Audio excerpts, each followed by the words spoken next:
పరిపాలనలో ఉద్యోగ అవకాశాలు ఎలా ఉన్నాయనుకోవచ్చు? ఉద్యోగ అవకాశాలు అయితే లేవు బ్రో, అసలు వేస్ట్ అది. ఇంకా జగనన్న పాలన జగనన్న పాలన జగనన్న దీవెన అంటారు కానీ ఏం లేదు అక్కడ, వేస్ట్. అంత పేరుకు మాత్రమే డొల్ల. అంటే సంక్షేమ పథకాలు ఇస్తున్నారని చెప్తున్నారు కదా, ఏడ ఇచ్చిర్రు బ్రో? ఇచ్చింటే మేము ఇక్కడ వేరే ఊర్లకు దాటి ఇటు దాకా ఎందుకు వస్తాం చెప్పండి? ఒకవేళ ఆయన్నే ఇచ్చింటే ఆంధ్ర నుంచి తెలంగాణకి ఎందుకు వస్తాము? రోడ్ల వ్యవస్థ ఎలా ఉందో అనుకోవచ్చు ఈ 5 yearsలో? రోడ్ల వ్యవస్థ అంటే గుంటలు, అన్ని గుంటలే, రోడ్లు అసలు మంచిగా లేవు. ఒకసారి వర్షం పడ్డది అని అంటే దాంట్లో స్విమ్ చేయడమే రోడ్ల పైన. ఇక అట్లా అంత దారుణంగా ఉన్నాయా? మరీ దారుణంగా ఉన్నాయి బ్రో, అంతకు డబల్ ఉన్నాయి. సో లాస్ట్ టైం జగన్ గారు 150 సీట్లు గెలిచారు కదా, మరి ఈసారి 175కి ఎన్ని సీట్లు గెలుస్తారు అనుకుంటాం? 175కి ఒక 5 చెప్పొచ్చు బ్రో, అంతకుమించి ఎక్కువ చెప్పలేము. ఇక కష్టమే ఈసారి. జగనన్న అంటారు కానీ జగనన్న కష్టమే ఈసారి, కష్టం. సో జనసేన టీడీపీ పొత్తుతో వస్తున్నాయి కదా, మీకు ఎలా అనిపిస్తుంది? నాకైతే నచ్చలేదు బ్రో, కానీ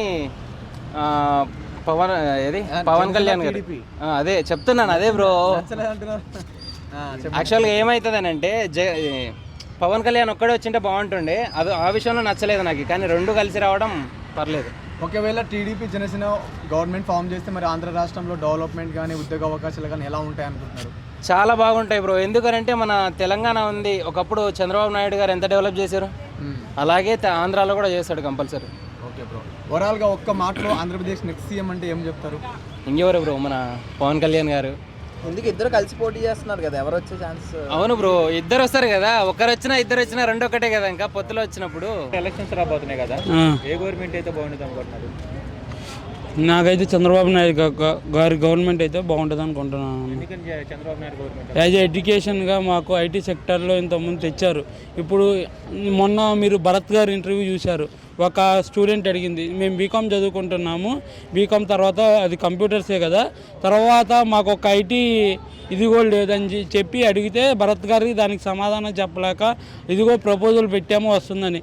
అది ఇప్పుడు చంద్రబాబు నాయుడు గారు ఇది మనకి కంపెనీస్ అనేది తెచ్చి చూపించారు. వీళ్ళైనా అంత ప్రపోజల్ అంత పేపర్ మీద ఉండిపోయాయి. జగన్ గవర్నమెంట్కి చంద్రబాబు నాయుడు గారి గవర్నమెంట్కి అది ఈ రెండింటికి అది తేడా. జగన్ గారిని ఎందుకు వద్దనుకుంటున్నారు, మెయిన్గా కారణాలు చెప్పండి. జగన్ గారిని యాజ్ ఎడ్యుకేషన్గా నాకు దేనికంటే ఇప్పుడు నాకు ఏదన్నా ఇప్పుడు మన ఐటీ మినిస్టర్ గుడ్డు పెడుతుందనే చెప్పారు. ఆ గుడ్డు పెట్టేది ఎప్పుడో, పగిలేది ఎప్పుడు, పిల్ల బయటకు వచ్చేది ఎప్పుడు. అలా కాకుండా ఇప్పుడు యాజ్ ఎడ్యుకేషన్ నాకు ఒక కంపెనీ తెచ్చినప్పుడు, నేను ఒక ఉద్యోగం చేస్తున్నప్పుడు అది నాకు యూజ్ అవుతుంది. కానీ మీరు ఇప్పుడు నూడిల్స్ బండి ఓపెన్ చేసి లేకపోతే ఏదైనా బండ్లు ఓపెన్ చేసి యాజ్ ఎడ్యుకేషన్ చదువుకున్న ఉద్యోగులకి యూజ్ ఉండదు కదా. 2 లక్షల చిల్లర జాబులు ఇచ్చామన్నారు కదా జగన్మోహన్ రెడ్డి గారు. అట్లాంటివి చంద్రబాబు నాయుడు గారు 3 లక్షల చిల్లర ఇచ్చారు, చిన్న చిన్న ఉద్యోగాలు. అంటే చంద్రబాబు నాయుడు గారు ఇప్పుడు పవన్ కళ్యాణ్ గారు కలిసి వస్తున్నారు కదా, ఏపీ ప్రజలకు ఎలా ఉపయోగపడుతుంది?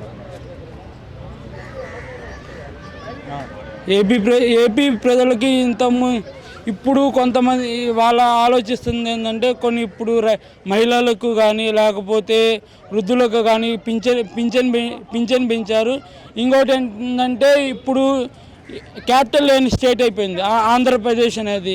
ఇప్పుడు ఎక్స్పీరియన్స్ లేని వాళ్ళకన్నా ఎక్స్పీరియన్స్ ఉన్న వాళ్ళ చేతుల్లో ఉంటేనే బాగుంటుంది ప్లస్ అనేది ప్రజలు అనుకుంటున్నారు. మనం రీసెంట్గా నేను చూసుకుంటే సీఎం జగన్మోహన్ రెడ్డి గారు కొన్ని కామెంట్స్ చేశారన్నమాట. అంటే సైకిల్ ఏమైనా బయట ఉండాలి, గ్లాస్ ఏమన్నా సింక్ లో ఉండాలి, ఏమైనా ఇంట్లో ఉండాలి అన్నారు కదా, దాని మీద మీ అభిప్రాయం ఏంటి? దాని మీద ఇప్పుడు గ్లాస్ అనేది ఇంట్లోనే కదా ఉండేది, సింక్లో కాదు కదా. ఇంట్లో నుంచే కదా నువ్వు కాఫీ అయినా తాగేది, బయట కూర్చొని తాగవు కదా. ఇంట్లో ఇప్పుడు ఇంటికాడ కూర్చున్నప్పుడు అది ఇంట్లోనే ఉంటుంది, బయటే ఉండదు. అంటే ఇంకో సభలో చూసుకుంటే సొక్కా మడత పెడతానని చెప్పేసి అంటున్నారు కదా, ఒక సీఎంగా ఉండేది మాట్లాడకూడదు. దేనికంటే ఒక మెసేజ్ అనేది అలా ఇవ్వకూడదు. చంద్రబాబు నాయుడు గారు అలా మాట్లాడకూడదు. ఒక సీఎం హోదాలో ఉండి ఒక వ్యక్తి ఒక రౌడీజాన్ని ఎంకరేజ్ చేసినట్టు అలా మాట్లాడకూడదు. స్కూల్ డెవలప్ చేయాలి, హాస్పిటల్ డెవలప్ చేయాలి, రోడ్స్ డెవలప్ చేయాలి. ఒక మనిషికి 10,000 ఇచ్చాను అయిపోయిందంటే అది డెవలప్మెంట్ కాదన్న, అన్ని విధాలుగా చేయాలి. అంటే జగన్ గారు నాడు నేడు కింద నేను స్కూల్ డెవలప్మెంట్ అదే విధంగా హాస్పిటాలిటీస్ బాగున్నాయి అంటున్నారు. ఇప్పుడు మంచి ఇల్లు కడితే కాదు కదా, నా ఇంట్లో ఉన్న ఫుడ్ కూడా ఉండాలిగా. ఇప్పుడు ఇల్లు కట్టేసినంత మాత్రాన ఇంట్లో హెల్తీ ఫుడ్ తినకపోతే అవ్వదుగా. అన్నీ ఉండాలన్న. నాడు నేడు అంటే స్కూల్కి మనం సున్నం వేసేసాం, రంగులు వేసేసాం అంటే అవ్వదుగా. అక్కడ విద్య అన్నీ అందించాలి కదా మంచిగా, అప్పుడు డెవలప్మెంట్ అయింది. చంద్రబాబు నాయుడు పరిపాలన 5 ఏళ్ళ పరిపాలన చూశారు కదా జగన్ గారిని. సో ఈ జగన్ గారి పరిపాలనకి చంద్రబాబు నాయుడు పరిపాలనకి ఇద్దరు మీకు అసలు తేడా ఏంటంటారు? పరిపాలన తేడా అనేది మీకు కూడా తెలుసు అన్న. పరిపాలన ఏంటంటే ఈయన ఒక సంక్షేమ పథకాలు మనం అంటే ప్రతి మనిషికి డబ్బులు ఇస్తున్నావా లేదా చూస్తున్నారు. ఆయన ఏంటంటే అభివృద్ధి కంపెనీస్ తీసుకురావాలి, ఇండస్ట్రీస్ తీసుకురావాలి, అన్నీ తీసుకురావాలి. అంటే ఫ్యూచర్ రేపు పొద్దున్న పిల్లలు చదువుకున్నారు అందరూ, సాఫ్ట్వేర్ కంపెనీలు తీసుకురావాలి. ఆయన ప్లానింగ్ అలా విజన్, అంటే ఒక విజన్తో ఆలోచిస్తాడు ఆయన. మీరు అన్నారు కదా నా జగన్ గారు వాళ్ళ టీం అని, వాళ్ళ టీం ఇప్పుడు వాళ్ళకి పక్కన చెప్పింది కన్నా.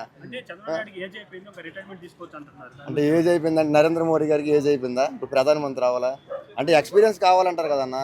ప్రతి దానికి ఎక్స్పీరియన్స్. ఇప్పుడు నేను జాబ్ ఉన్నా 1 year చేస్తే 1 year, 5 years చేస్తే నాకు చాలా ఎందుకు తెలుస్తుంది, ఎక్స్పీరియన్స్ పెట్టా కదా. ఇప్పుడు ఆయన ఎక్స్పీరియన్స్ ఉంది కాబట్టి ఆయన నమ్ముతున్నారు, బిలీవ్ చేస్తున్నారు అందరూ.